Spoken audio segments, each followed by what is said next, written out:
Hello friends, എല്ലാവർക്കും ഒരു പുതിയ വീഡിയോയിലേക്ക് സ്വാഗതം. It's me Akhil Satheesh and welcome to Akhil Satheesh world. ഏറ്റവും പുതിയ വാർത്തകൾക്കും അപ്ഡേറ്റ്സിനും അതുപോലെ തന്നെ എയർലി അപ്ഡേറ്റ്സിനും ഒക്കെ ആയിട്ട് നിങ്ങൾ ആദ്യമായിട്ടാണ് ഈ ചാനൽ കാണുന്നത്, ഒന്ന് സബ്സ്ക്രൈബ് ചെയ്ത് വെച്ചേക്കുക. വിദ്യാഭ്യാസ രംഗത്തെ എല്ലാവിധ അപ്ഡേറ്റുകളും അവധി അറിയിപ്പുകളും ഇനി അങ്ങോട്ടുള്ള പരീക്ഷ സംബന്ധമായിട്ടുള്ള കൂടുതൽ അപ്ഡേറ്റുകളും ഒക്കെ നിങ്ങളുടെ മുന്നിലേക്ക് എത്തും. അപ്പോൾ ഒരു കാര്യം കൂടി ഉറപ്പ് പറയുകയാണ്, നമ്മുടെ കേരളത്തിൽ മലയാളത്തിൽ തന്നെ മറ്റ് ഒരു തരത്തിലുള്ള എഡ്യൂക്കേഷൻ ചാനലും ഇത്തരം തരത്തിലുള്ള എയർലി അപ്ഡേറ്റ്സ് നിങ്ങൾക്ക് പ്രൊവൈഡ് ചെയ്യുമെന്ന് എനിക്ക് തോന്നുന്നില്ല. So please do subscribe guys.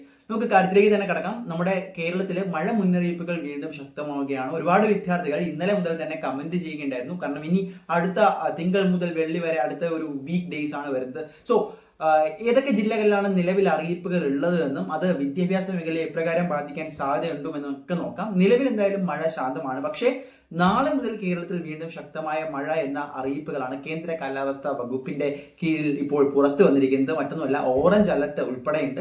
കേരളത്തിൽ സാധാരണ ഓറഞ്ച് റെഡ് ഒക്കെ വരുമ്പോൾ പല കളക്ടർമാരും പ്രത്യേകിച്ച് മലയോര മേഖലകളിലൊക്കെ അവധി പ്രഖ്യാപിക്കുന്ന സാഹചര്യമുണ്ട്. അതുകൊണ്ട് തന്നെ നോക്കാം. നാളെ ഓഗസ്റ്റ് 3 നാളെ പ്രധാനമായിട്ടും ആലപ്പുഴ, കോട്ടയം, എറണാകുളം, ഇടുക്കി ജില്ലകളിലാണ്. എന്നാൽ 4 തീയതിയാണ് നമുക്കറിയാം തിങ്കളാഴ്ച. അന്നുള്ളത് എന്ന് പറയുന്നത് എറണാകുളം, ഇടുക്കി, തൃശ്ശൂർ ഈ 3 ജില്ലകളിലാണ് നിലവിൽ ഓറഞ്ച് അലർട്ട് ഉള്ളത്. ഇത് നാളെ ചിലപ്പോൾ രാവിലെയോടുകൂടി മാറ്റം സംഭവിക്കാം. പക്ഷെ കൃത്യമായിട്ട് പറഞ്ഞാൽ 5-ാം തീയതിയും 6-ാം തീയതിയും ഇത്തരത്തിൽ ഒരുപാട് ജില്ലകൾക്ക് അലർട്ടുകൾ ഉണ്ട്. ഓറഞ്ച് അലർട്ട് എന്ന് പറയുന്നത് കോഴിക്കോട്, വയനാട്, കണ്ണൂർ, കാസർഗോഡ് ഒഴികെ എല്ലാ ജില്ലകളിലും 5-ാം തീയതി ഓറഞ്ച് അലർട്ട് ഉണ്ട്. 6-ഉം അതുപോലെ തന്നെ ഏകദേശം 5-6 ജില്ലകളിൽ ഓറഞ്ച് അലർട്ട് ഉണ്ട്.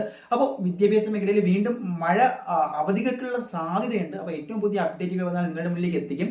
നിലവിൽ നമ്മുടെ മഴ മുന്നറിയിപ്പുകളാണ് നിങ്ങളുടെ മുന്നിലേക്ക് പങ്കുവച്ചത്. പ്രത്യേകിച്ച് നമ്മുടെ മധ്യ കേരളത്തിലാണ് മഴ കനക്കുന്നതിനുള്ള മുന്നറിയിപ്പുകൾ ഉള്ളത്. 5-ാം തീയതി തെക്കൻ കേരളത്തിലേക്കും അത്തരത്തിലുള്ള ജാഗ്രതാ നിർദ്ദേശമുണ്ട്. കാത്തിരിക്കാം ഏറ്റവും പുതിയ വാർത്തകൾക്ക്. മറ്റു നമ്മുടെ വേനലവധിയുമായി ബന്ധപ്പെട്ട ചർച്ചകളൊക്കെ നല്ല പൊടി പൊടിക്കുകയാണ്. നിങ്ങളുടെ അഭിപ്രായങ്ങൾ കൂടി ഒന്ന് കമന്റ് ചെയ്യുക. ഏത് മാസം 2 മാസമാണ് നിങ്ങൾ അവധി ആഗ്രഹിക്കുന്നത്? മറ്റൊരു വീഡിയോ ആയിട്ട് കാണാൻ തൽക്കാലം നിർത്തുന്നു.